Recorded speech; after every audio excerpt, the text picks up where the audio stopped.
All right, here's a question for us, the single folk out there looking for love. Is modern dating broken? Between the apps, the algorithms, the advice, it can be a lot to navigate. But a new book titled Stranded, Why Modern Dating is Rigged and How to Beat the Game, wants you to know it's not you. News 4's Jumi Olabanji sat down with author Dr. Karmen Michael Smith in today's For Your Reading.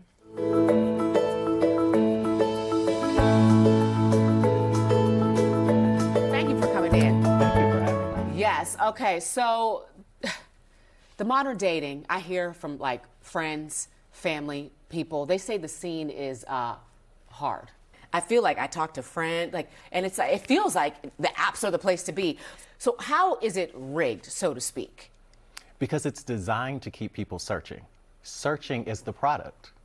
Yes. We have a system that is apps, that is social media, that is algorithms. Yeah. And the whole product is to keep you searching. People are not failing at dating. They're being successful at being kept in it. What inspired you to write the book? Well, I got here because I thought I did all the right things. Mm-hmm. I met my person at 30. Mm-hmm. We got married. Mm-hmm. We stayed together for 13 years, then got divorced. Mm. And at age 43, I had to step into this dating pool and figure this out. And so all of the things that I knew in my 20s, which wasn't necessarily intuitive about dating, but like, okay, I know how to do, none of that was happening. Everything was happening online. People were going out to meet and not really meeting. They were in their phones. And so I was like, I have to figure this out before I continue doing this. And so my mind starts to study. And the first thing I learned is that you have to stop asking yourself, what am I doing wrong? And start saying, what is this system doing to me? How do you connect? Are you like, do our friends need to be setting us up? Do we need to be hanging out at the coffee shop? I mean, how do we connect? I think first realizing that dating is an information gathering task. It's not supposed to just be easy. It's not supposed to be frictionless like the apps teach us to. It's actual real world sitting across from someone, listening to a conversation, and then collecting data. Many times we live on hope.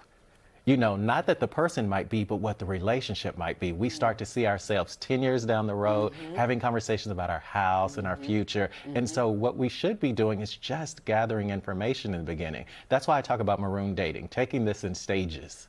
So can you give our viewers 4 kind of practical tips to navigating modern dating?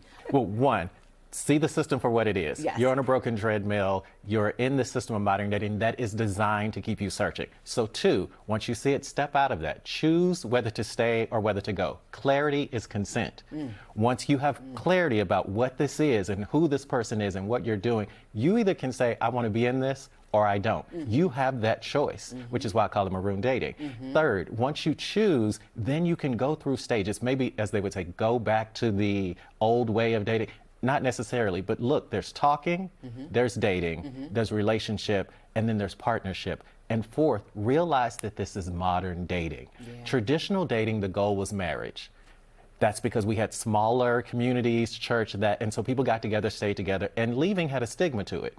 That's not what modern dating is anymore. You have all of the options, more fish in the sea than you had before. And so now you have to realize that can be the icing on the cake, but you must go through the other steps. Marriage cannot be the goal, it's the icing on the cake. Ooh,